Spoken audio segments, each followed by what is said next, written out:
So what did you get today? Yes, we got our visa. Sorry. Again, we got our PR visas today. Okay, so can you show us yung mga visas ninyo?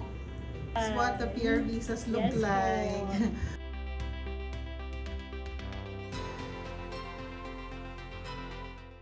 Hi, my name is Donna Dato. I'm with my partner Eldan and my daughter Donita Kaida. I'm a finance manager po of a BPO company for 17 years and we plan to apply for PR visa na rin po finally after a few years, and we just got our visas po for today. After so many trials and challenges, we finally got our visas na. I worked for cruise ship for 16 years as a waiter. Then nag-apply kami ng PR sa Canada para maging together na.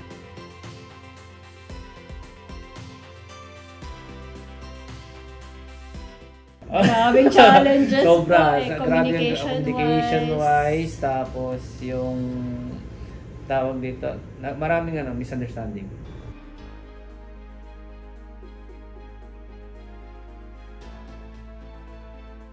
So, future namin naman together. Yung parang, hindi, yung parang, ano pa film yung uuwi ka na may kasama ka, hindi yung uuwi ka yung bed yung kasama mo.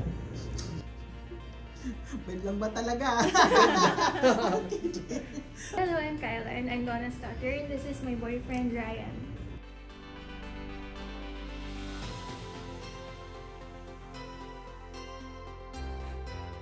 I'm happy for them po, but I know that there will be major adjustments when it comes to time management din po when pag-communicate with Kyla, since pagka doon po minsan gabi, dito naman po umaga, so yun po, need po mag-balance out po para makapag-communicate.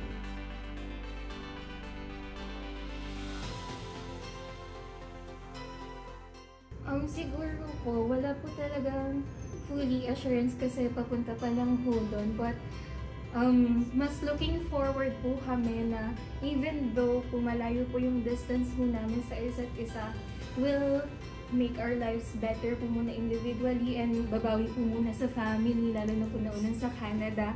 And after po nun, pag nakapag-build na po, like after the studies, after the work, so baka doon pa po kami mag-reunite. Ang mas iniisip po kasi namin is yung future po namin together.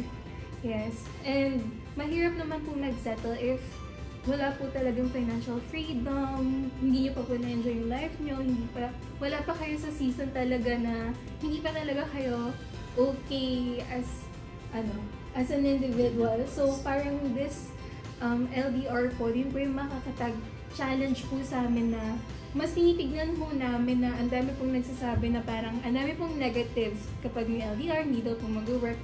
Pero for us po, mas ginagawa po namin siyang motivation po, yes, para maging okay rin po yung lives namin, hindi lang po as individuals or parang pag naging partners na rin po kami in real life, maging ready. And hindi lang rin po yun kasi may proof po ng LDR na nag-work po talaga. So, yung parents ko rin po talaga yung naging inspiration rin po namin na kaya rin po.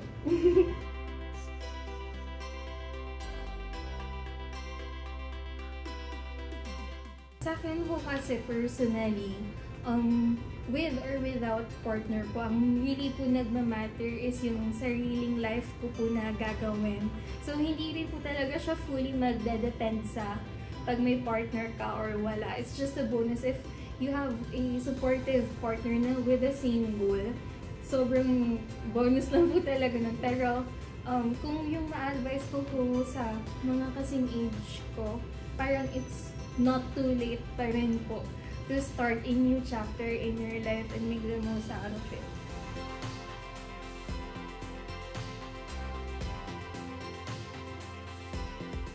I got cold because of the overage. That is why our family came up with a plan B, that instead for a PR application, I will apply for a student visa instead. No, we did not do that.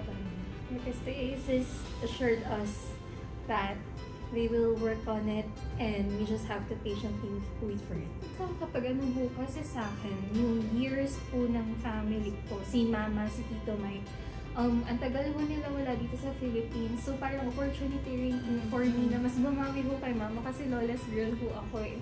Nauna po mo siya, umalis po siya since I was 8 years old and I'm now turning 24 this year. So ganun po katagal. So gusto ko rin po na mag-make rin po muna ng time with her. Kasi parang for me po, family is really important.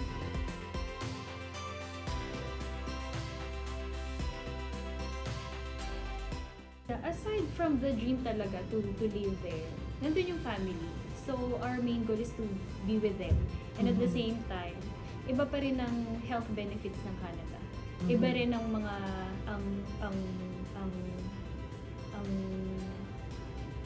ang values doon, ang culture doon, iba rin yung opportunities doon for your children.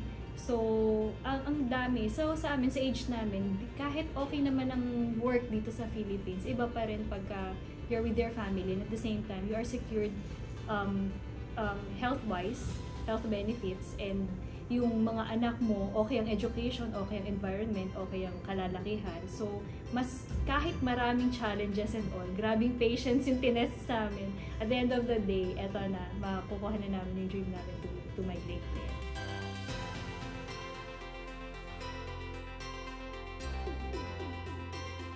Yung unique status namin sa relationship kasi we're in a mixed relationship type of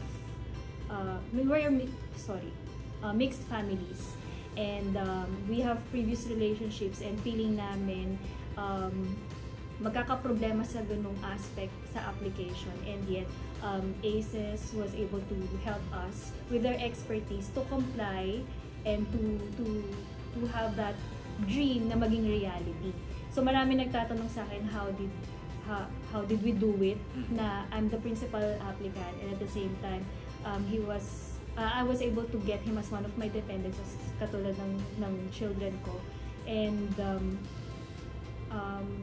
may hope pa din. I mean, ma-reach pa rin yung dream na yon, given na may kailangan lang i-comply na requirements. You have to be truthful with your relationship, you have to be truthful or honest and transparent sa situation nyo, and ACES would be giving you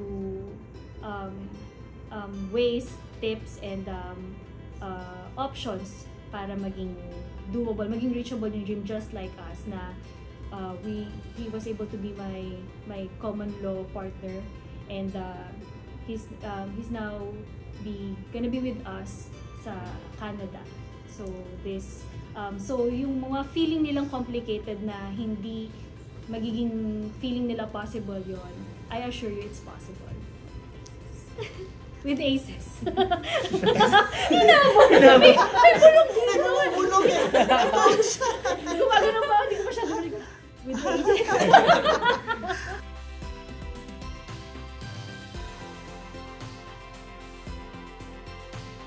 Of course, I would highly recommend ACES for my friends and family. We are thankful that ACES are very accommodating. They are timely on how they do updates and follow-ups. And even may mga challenges sa case ko lalo because once granted yung una naming visa, hindi napasama yung daughter ko. And yet, they gave us, with their expertise and knowledge kasi, they gave us an assurance na it's worth the wait instead of coming up with other options. So, yun ang strength nila. They know what they're doing. They're doing their best to help their clients, and at the same time, even it's off hours na, they are still willing to help their clients, and even we are so makulit with the updates, they still have this patience to update us. Yun po. If you have a dream or plan na magstay sa Canada, I recommend na ACES kasi they do everything, they help you, they guide you sa lahat ng mga needs, especially for us na muntik na hindi makasama yung isa. Hanggang sa nagkaroon kami ng second plan B, pero they did everything para makasama kami lahat.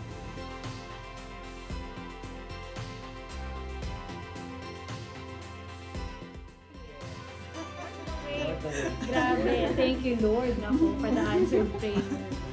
Patient lang pala. So, maraming patience, no? Sobrang dami pong patience. May Okay. konting kulit, pero alam namin kasi talaga yung struggle. Pero yun nga po, it's really, it pays to wait.